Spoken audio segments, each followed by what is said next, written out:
Well, good morning from the seafront at Teignmouth. It's Thursday morning. I'm recording this for Friday the 2nd of October. And we're at Mark's Gospel, chapter 9, verses 30 to 31. And before I read the verses, this is showing a massive milestone. This is where Jesus has now turned away from the comparative safety of the north of the country and is now taking the first steps towards Jerusalem. And because I'm getting old, I'm going to sit down on a tree trunk. If I disappear, you know I've fallen off. There we go. So as I say, he was making those first steps to Jerusalem, and of course he knew that where he was going was to the cross.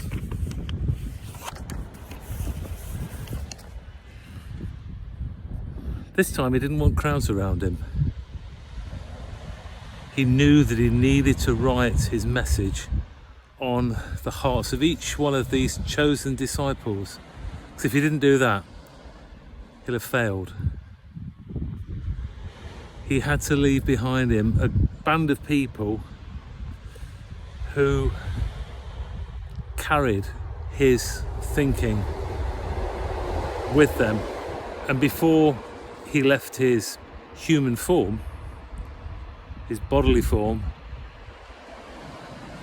he wanted to make sure that there were some who did understand, however dimly, what he'd come to say.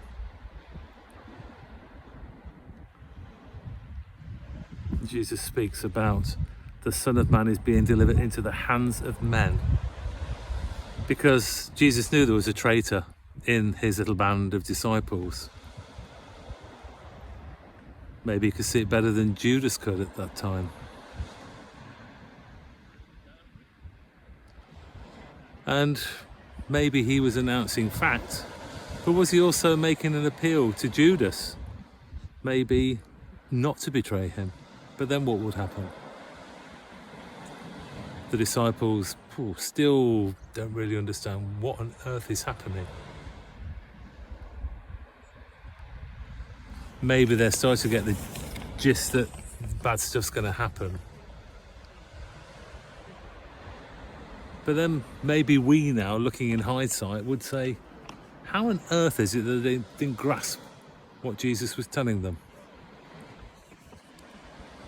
But actually, we humans are really good at only seeing the stuff that we want to see and editing out stuff that we don't want to see, that we don't want to think about. Take our own deaths. Do we think about it every moment of every day? No, of course we don't. It's in the background. Over and over again, the disciples are hearing this message, but are still selectively listening. Because of course they want Jesus to be there forever and to rout out the Romans and to bring back peace. Even today, perhaps if we're critical, we could say that people will hear the Christian message and will edit out the bits that they don't like and maybe accentuate the rest and just refuse to have anything to do with those bits that they don't like.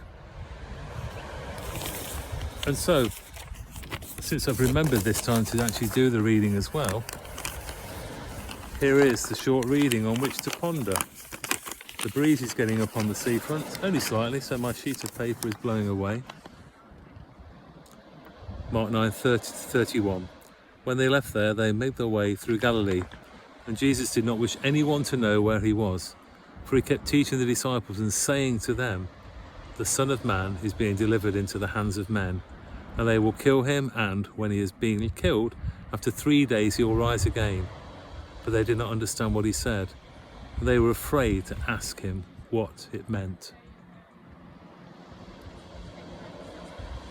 We've lived the story.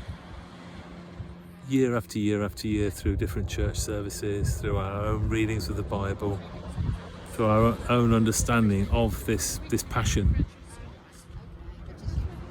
Help us not to edit stuff out, but to seek the Holy Spirit's guidance in understanding that which we read, that which we hear, and that which we don't like.